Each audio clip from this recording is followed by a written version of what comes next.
Hello, hello. Hey, we're going to be making the last part in the bar stool project today, and that is the double-sided seat. Okay, it's going to be pretty sweet. So let's go walk through how we did that on the Maverick 4x4 CNC system. Now, does this sound familiar? You're in the middle of building a project, and you run into a problem, maybe the crux, one of the hardest things, and you're attempting to figure it out, but you know that there should be an easier and better way of doing it. Making double-sided components on the CNC used to be like that for me. I only knew of one or two ways to approach it, and things just didn't align. So in this video, I want to share some of those tips and pointers that I've learned about double-sided components, as well as the other decisions that I made while making this double-sided seat. Now, the first thing to making accurate double-sided parts is that it requires accurate fixtures. For example, here we're mounting the blank into the machine using the low pro clamps on the T-slot table. And because these T-slots were cut with the CNC, we know that they're true to the X and Y axis, and that we can get the most accurate results. Now on the first side, I'll call this side 1. This is technically the bottom of the seat. We're just going to be applying the joinery necessary to connect the legs to the base of the seat. So these are going to match the same shape and size of the tenons that were applied to the end of those legs. Now we're using that same 3/8 down spiral cutter to reduce the tear out along the top edge of the material. But one tip you can do that can give you the most accurate pockets is to remove the center of the pocket first and then go around the entire perimeter so that you have the same load on the cutter as it's going around the entire face.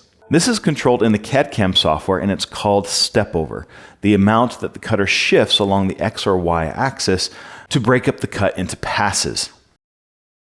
Once complete, we can flip over the blank and proceed to side number 2. Now, I want to talk about my original technique that I used to use for double-sided parts. The secret to a good double-sided part now is to change your X, Y, and Z0 to follow the corner that you made for side 1. Okay, that is the secret to accurate, good double-sided parts. What I did originally is I used to keep my XY0 here in this scenario in the bottom left corner, and I would keep it in that location for both side 1 and side 2. This required that the blank was the exact size of whatever was in my drawing board, and there was no forgiveness. If my blank was off by 20 thousandths, guess what? My misalignment on my double-sided part were off by double that, by 40 thousandths. There was no forgiveness in the system, and you had to be very accurate at prepping your material before it went into the machine. After years of doing it this way, I guess I settled for just simply sanding the misalignments, until a legacy customer, Michael Zamarza, showed me a new and better method. As I mentioned before, the secret to accurate double-sided parts is to create 2 different offsets following the corner that you made your XY0. The other thing is also flipping the part so that the straight edge of the blank is always along the straight fence of your fixture. So in this scenario, we have those 2 low pro clamp backers in those T-slots. And I'm going to make sure that the blank is flipped from end to end so that front edge is always in contact with those backers. This automatically takes care of the Y-axis, so when we flip the part, everything is aligned.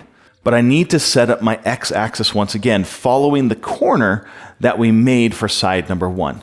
So in side number 1, the bottom left corner was XY0 and the Z0 was on the top of the material.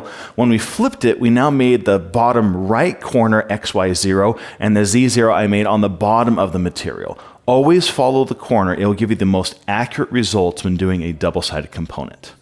Now, in a lot of the other components for this bar stool, we talked about oversizing your blank. So you got plenty of room and clearance for your cutters to cut out your parts. In this one, I want to talk about oversizing your part in your thickness. So in this seat, being a double-sided part, we can make it so that after it performs side number 2, the part is an exact thickness that we want it to be. So what I did is I wanted to have this come out to be exactly 1.5 inches thick. So I made my blank thickness 1.55 inches thick. And then in my program, all of my tool paths, instead of just cutting from the surface down, I had everything cut an additional 0.05 inches deeper. So we ended up with a part thickness of 1.5 inches. This will remove any imperfections that you may have done while gluing up your panel, and make sure you have a nice clean finish from every surface being machined. On side number 2, we used 4 different cutters to give us the details needed. First was that 1¼ surfacing cutter to machine the flat surface that's left over from the rim of the seat.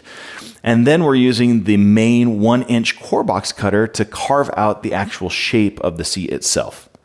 Now in the footrest video, we talked about the importance of rastering your cutter along the length of the grain and also grain orientation.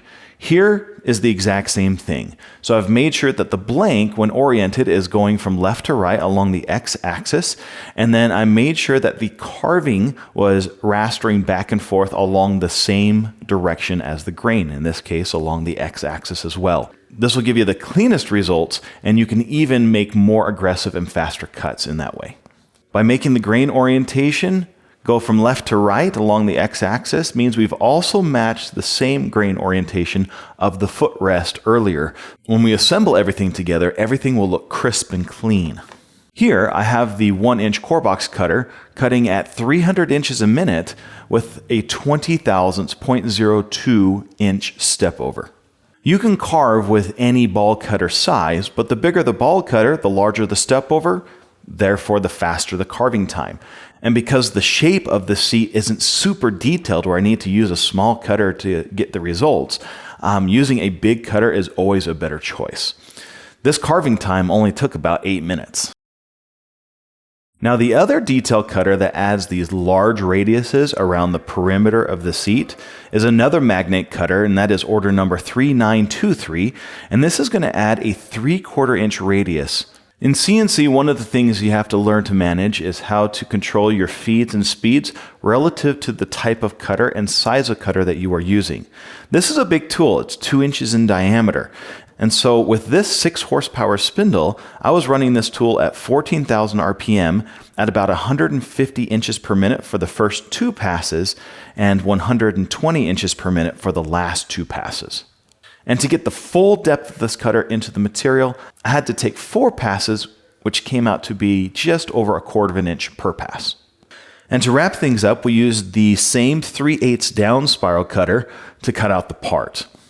So the one thing you want to be aware of when making deep cuts is how to eliminate the risk of bottoming out the collet and collet nut accidentally into your material.